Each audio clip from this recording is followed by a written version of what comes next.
Assalamualaikum warahmatullahi wabarakatuh. Saya Notaris Cahaya Rembulan dari kelas 10 IPS 1. Di sini saya akan menjelaskan mengenai sumber-sumber kedatangan agama Hindu-Buddha di Indonesia. Yuk langsung kita bahas. Secara garis besar, sumber-sumber sejarah mengenai kedatangan agama Hindu-Buddha di Indonesia dibedakan menjadi dua jenis. Apa aja sih, Kak? Yang pertama ini ada sumber dari dalam negeri. Sumber dari dalam negeri merupakan sumber sejarah yang berasal dari berbagai daerah di wilayah kepulauan Indonesia. Contohnya ada prasasti. Prasasti merupakan sumber sejarah yang berisi informasi tentang masa lampau. Nah, prasasti ini biasanya itu dipahat di atas batu, lempengan logam, gerabah, ataupun kayu. Yang kedua ini ada kitab kesastraan Jawa kuno.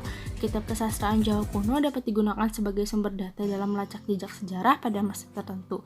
Beberapa kitab kesastraan antara lain Pararaton, Ramayana, dan Arjuna Wiwaha. Yang ketiga ada benda-benda arkeologis. Kalian pernah nggak sih lihat relief di Candi Prambanan? Meskipun bukan berupa tulisan, benda-benda arkeologis seperti relief dapat digunakan sebagai sumber sejarah loh. Kenapa, Kak? Karena mempresentasikan gagasan dan tindakan dari pembuat benda budaya tersebut. B. Sumber dari luar negeri. Sumber dari luar negeri merupakan sumber sejarah yang berasal dari catatan perjalanan bangsa asing. Catatan tersebut memuat berita-berita mengenai kepulauan Indonesia. Yang pertama ini ada sumber dari Tiongkok. Kronik-kronik Tiongkok menjelaskan sejak masa dinasti Han, dinasti Sung, dinasti Yuan, dan dinasti Ming sudah terjadi kontak dagang antara pedagang di kepulauan Indonesia dan Tiongkok. Keterangan ini diperkuat oleh Pasien. Dalam catatan tersebut, Pasien terdampar di Tolomo, Kerajaan Tarumanegara, selama 5 bulan ketika melakukan perjalanan dari India ke Tiongkok. Selain catatan Pasien, catatan perjalanan Ising menuliskan kesan tentang Silofosi atau Fosi Kerajaan Sriwijaya sebagai salah satu pusat agama Buddha di Asia pada abad ke-7 Masehi. Yang kedua ada sumber dari Arab. Saudagar Arab menjelaskan tentang keberadaan kerajaan-kerajaan di Indonesia sejak abad ke-6 Masehi. Mereka menyebut kerajaan Zabak atau Sribuza untuk Sriwijaya. Raihan al-Biruni yang menulis sebuah buku tentang India menyebutkan Zabak terletak di sebuah pulau bernama Suwandip yang berarti pulau emas. Yang ketiga ada sumber dari Vietnam.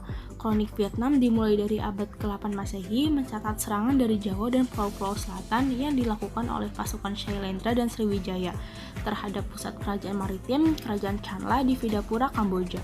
Berita tersebut diperkuat oleh catatan dari Champa pada abad ke-8 Masehi mengenai pasukan Jawa yang telah menghancurkan kuil-kuil dan berkuasa di sebagian wilayah Kamboja. Dan yang keempat ada sumber dari Yunani. Claudius Ptolemeus, seorang ahli geografi dari Yunani, menjelaskan kapal-kapal Alexandria di Laut Mediterania Mesir berlayar melalui Teluk Persia ke bandar-bandar Baibaza di Cambay, India, dan Majori di Cochin, India Selatan.